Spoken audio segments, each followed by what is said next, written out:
Aloha mai ka Aloha mai kako, everyone. This is Shisa Kahonaile from the ANA Pacific region. I'm just gonna give everyone a few minutes to go ahead and log on before we start at 10 o'clock. If you have any questions, feel free to leave them in the chat box and we'll go ahead and follow up with you folks after the webinar is complete. Thank you.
Aloha talofa hafade from the ANA Pacific region. My name is Shisa Kahaunale and I am the Outreach Specialist. I wanted to thank you all for joining us for today's webinar, Trusting Our Youth to Take the Lead. We worked with Leah at Intersections in American Samoa, and we are so excited to be able to give you guys this presentation. It is filled with so much information. I did want to mention before we get started that this is a recorded session and this will be available on our YouTube page following the webinar, either Friday or Monday at the latest. Without further ado, I'm going to let Leah take off.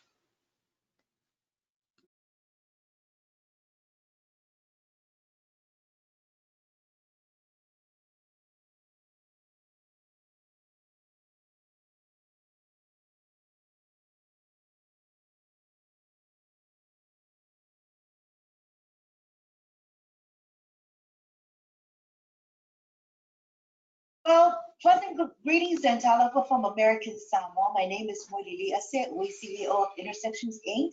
And I have with me three of our amazing young leaders who will be sharing with you about their experiences. We are delighted and honored to be sharing with you on this topic, trusting the youth to lead. For those of you who do not know where American Samoa is, we are located. We are the southernmost territory of the United States of America. We are located about 2,300 miles southwest of Hawaii. I will highlight the development of our organization through youth programs that are funded by ANA grants, and we hope to give you some tips in trusting our Native youth to lead in our Native communities. So the work of Intersections began in 2002 at a time when juvenile crimes and crimes against children, such as child abuse, was on the rise. It began with about 5 children between the ages of 5 and 16 who wanted to learn keyboarding. They were taking turns on one computer at my house, and in a matter of weeks, there were 35 children who were waiting for their turn to get at a computer. So we turned it into a faith project. They were tired of waiting, and they wrote down what they wanted, and it was a brand new computer lab with internet, a printer, and air conditioning room, and all of which I did not have. They turned it into a prayer project and got their families involved while I was learning how to get the community involved. In 6 weeks, CSBG, the Community Services Block Grant, gave us funding for $25,000 to install a brand new computer lab that provided after-school computer tutoring, as well as providing skills training for their parents and young adults that were in the area. So in 2003, about 8 people, including high school students, committed suicide. Some of them were good friends of our youth participants. And at one of our sessions, one of the students made a comment. All we see are adults talking about our issues on TV, but we want to help too. So that discussion led to our very first grant, ANA, for drama education in 2003, producing issue-based plays engaging the community in discussions that eventually led to the media communications project that was also funded by ANA in 2008, which also resulted to another ANA tsunami recovery project, which was given to us in 2009 after the tsunami occurred on our island. Now, why am I sharing these projects with you? Because all of these projects were youth created and youth driven, and they were initiated from conversations and the involvement that we had with the youth that were with us at the time. We learned from very early days the value of youth engagement and how building confidence in the young person, as well as learning to trust and believing in them, can shape their philosophies and perceptions. And we also, got to help them to see opportunities instead of despair, help them to see potentials in the place of emptiness and also healing in the place of brokenness. So our Native communities are filled with young people who are hopeful and risk takers, but they're really looking for adults in their lives who can best prepare them for successful adulthood. And in 2016, we were blessed to be one of the recipients for ANA Native Initiatives for Leadership, Empowerment, and Development, known as the I-LEAD project. And we got this grant to create Tupulana Ta'yala, translated as Youth Paving or Leading the Way. It's a peer leadership and positive youth development project that took us to another element of not only youth created, youth driven, but now youth led, and it's trusting our youth to lead. And now this project was initiated by high school students who continue to show up at our sex education classes. They actually gave us the courage to keep going and to keep pressing on because we had so much resistance and opposition from many adults and community leaders because of the topic. So we asked them, why do you keep showing up? And they said, because we want to learn how to talk to our peers because they need to hear this message too. They tell us just say no to sex, but they don't tell us why it is important for us to say no. And oftentimes we underestimate the tender hearts of young people and their curiosity. And so the goal for our I-LEAD project is to empower a cadre of confident young leaders to communicate the benefits of avoiding risky behaviors such as bullying, unhealthy relationships, drugs and alcohol, linking drugs to sex, and the influence of media. And we are extremely grateful to ANA for funding this project because we have learned so much through this project. And we learned that trusting the youth to lead is not simple as it sounds. But when you're willing to let go of the reins and allow them to lead, that they will take you into so many dynamics. They have so much to teach us. They are the best educated, most connected, and most informed generation. I remember when we developed the first lessons and we gave it to the high school students and they said, can we try it our way? And so we've learned that in order to trust the youth to lead, we must be able to trust ourselves and trust the adults or the staff members that are working with them. Young people, we believe, are best served when they are active participants in their relationships and in the activities with adults and other youth. And they pay attention when their input influences the decisions around them. And they also pay attention when they can shape those relationships as much as they are shaped by them. And so here are some more pictures of our peer leaders activities. We try to make them fun. And so we also include hiking where they can learn more of their environment and more of their community.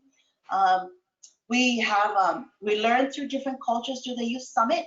And with the COVID-19 and cancellation of graduation this year, they did a convoy with drumming and fire knife dancing to the 4 high school sites to recognize and celebrate the high school seniors.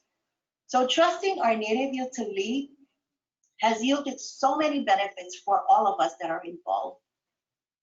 So some of those benefits including creating a culture of positive influence through peer empowerment, and students from non-participating schools are getting involved because of the positive environment that peer leaders have created.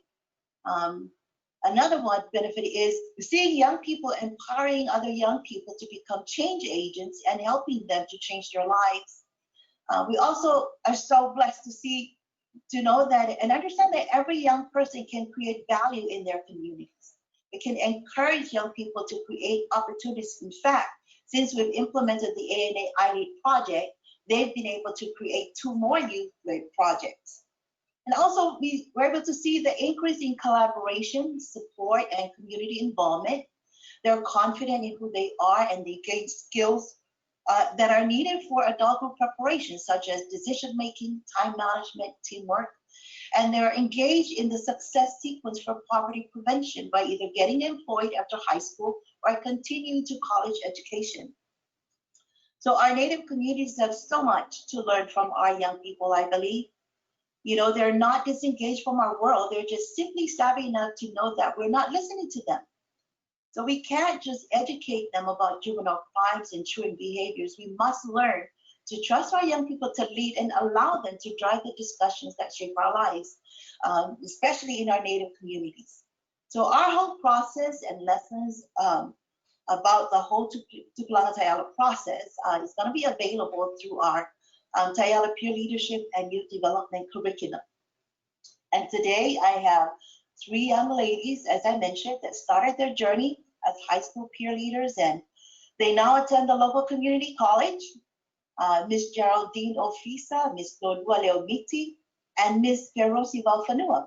So they participate now as peer mentors who plan and organize activities, and they provide training to high school peer leaders. So we're very blessed to have them here. They're very brave to accept the request to share their experiences and share with you why they started, how they felt throughout the process, and how it has influenced their growing. So I'm going to turn it over to Ms. Perosi Vaofanua. Share with us about what you have learned and what it has done for you. Tau Palava, my name is Perosi Vaofanua, and I am currently a freshman at ACC majoring in marine science. I was the only one that is not from the theater schools from the previous years. So I joined because I saw that this program actually provided a safe space for the youth, and it was very student-led, which is something that I very much admire. Coming into this program, I felt that it has trained me and aided me in my public speaking, my critical thinking, and especially my networking skills, because I get to mentor the younger generations of American Samoa, and I actually get to go out to the sites and, like Ms. Lita has mentioned, actually lead what I'm talking about, which is what's most great about it. For the media networks, I have actually went out to the field and observed my fellow peers take their videos, and during the editing process, I had a glimpse of that also. So this program has not only built me and sculpted me into a great individual, it has aided me with media tips, public speaking skills, mentoring tips, and so on and so forth. So I decided to join because my parents and my sister started college off island. So I felt that there was a need for me to excel in a lot of things to make up for the fact that I'm starting local. So I actually felt very anxious going into this process, but then I had friends who encouraged me to join this program, which I'm so glad that I did. So my experiences in here really did gift me to be a better individual. While indulging in these activities, events, and positions, I found myself occupied, so I really did stay on top of my work, both academically and within this club. I was very much put into the position where I had to meet a lot of deadlines, and within this life, deadlines mean a lot of things. So if we wouldn't meet the deadline by ourselves, our helping mentors and superiors would assist us, which is very much great, because although we lead, we're also supervised, and we're also given a lot of advice to move on for what's better. Uttered a lot in this group is, when you go alone, you go faster, but when you go together, you go further, which is exactly what Tukulanga Tayala is about. Gathering the different mentors, leaders, and the younger generation of American Samoa to strive for what's best for not only our island, but for society itself. I've gained lifelong friendships from the people that I never thought I would be associating with. I'm improving my resume by associating and indulging in academic, secular, and communal circles, and I've felt the decrease in mental exhaustion, like I mentioned before. Before joining this group, I really did have some mental health issues, which I had resolved by actually opening up to this program. And I no longer indulge myself in self isolation, because I have these networking skills and I'm able to express my feelings in a positive way to my peers. And I no longer hold pressured moments as something that holds me back, rather than reflect on it and move on forward. Thank you. Thank you, Perosi.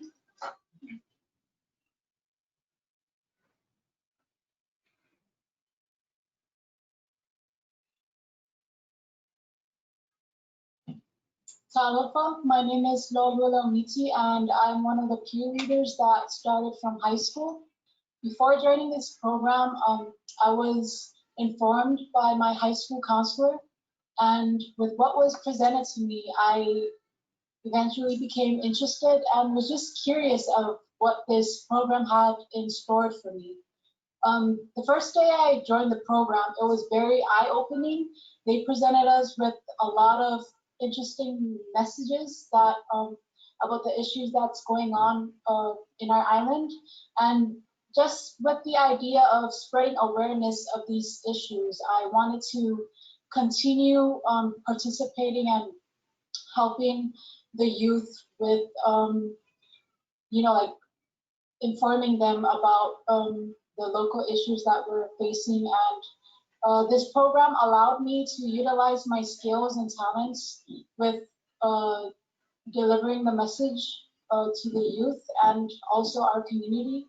And with the idea of working with my peers, I enjoyed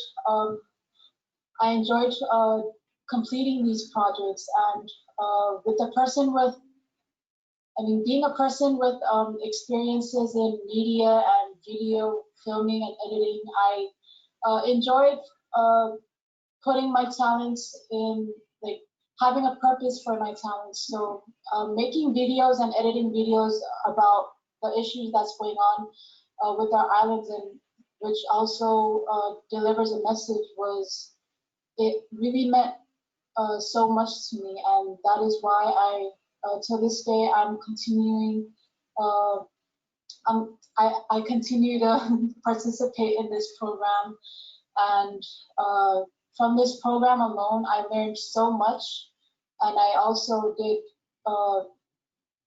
Actually, I did a lot of things that I never pictured myself doing, like going out to the high schools and presenting to the kids.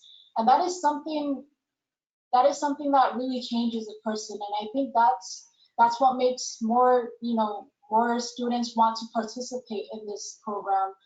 And yeah, I'm very grateful to share my experience here with you guys. And in the future, I really hope it'll change someone else's life like how it did to me.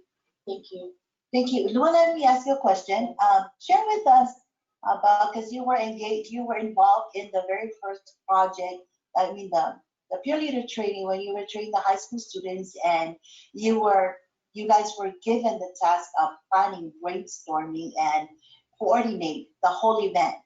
What was that like for you? Tell us about that experience. My experience in our very first task, I suppose. Events. It was a very big event where we trained high school peer leaders.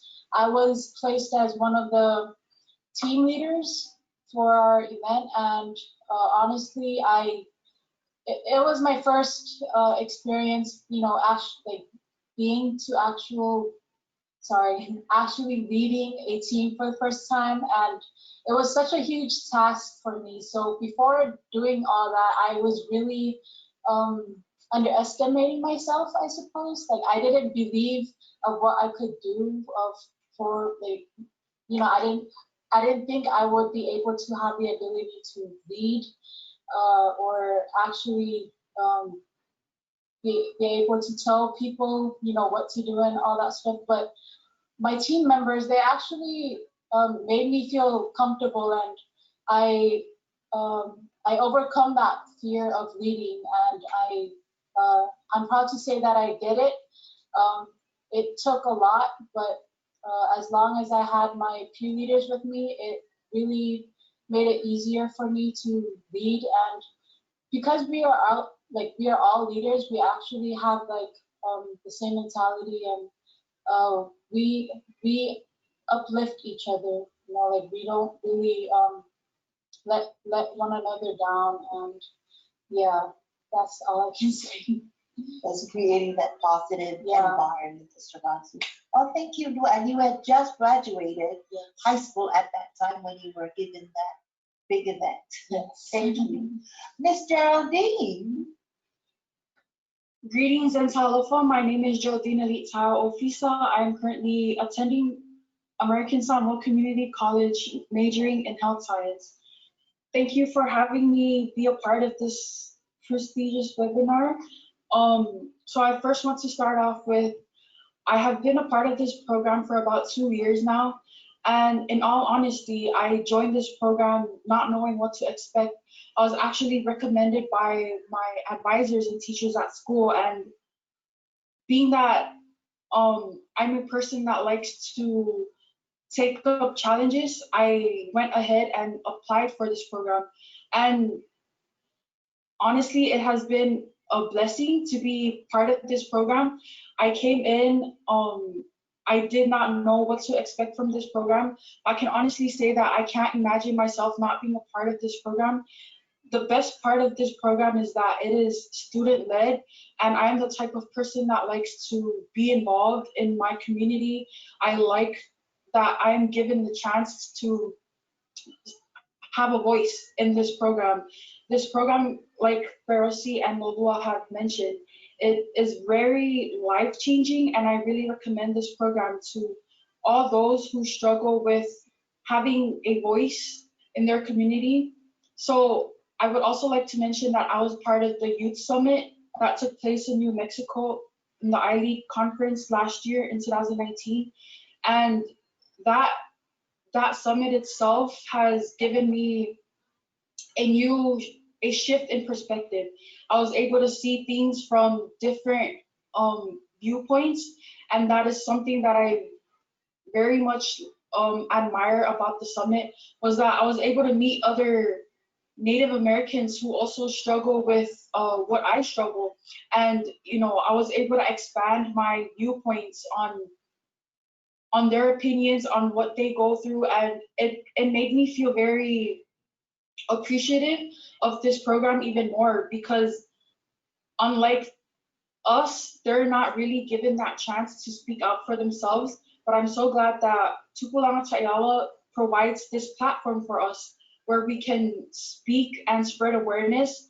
And honestly, in the a year and a few months that I've been a part of this program, I can see that it has spread and it has grown a lot in just a few months, and I can honestly see so much potential for it to go further.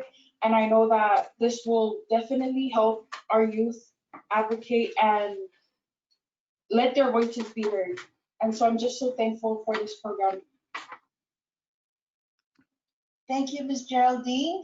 Well, I hope that you all have been able to get some glimpse and some tips on what our Native communities can be transformed and how they can be transformed when we allow our young people to lead and trust them in the process, as well as trusting ourselves in the process. And so finally, I'd like to thank Shisa Kanahele from ANA Pacific Region and ANA Pacific Region TTA, as well as ANA overall, for the opportunity to share with you today about the work that we're doing. Thank you for joining us today, and we are truly honored to be a part of this webinar. And so here's our information. You can contact us with this information if you'd like to know more about what we're doing. Check out our website and also our Facebook page. All right, alofa atu and fa'afetaitele, and mahalo. Thank you for having us.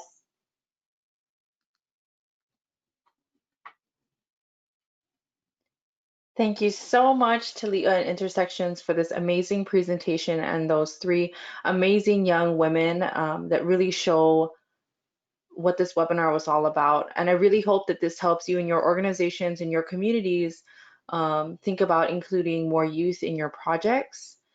And it was such an amazing experience to be able to listen and talk story with Intersections. And I'm so excited that you guys all have this information. Leah's information is right there on the screen. If you have any questions, you can either leave them in the chat box or reply to any of the emails that you got regarding this webinar. and I will go ahead and connect you myself. Thank you so much for joining us for today's webinar. If you have any more questions, again, feel free to email me at any time. Have a great day. Aloha.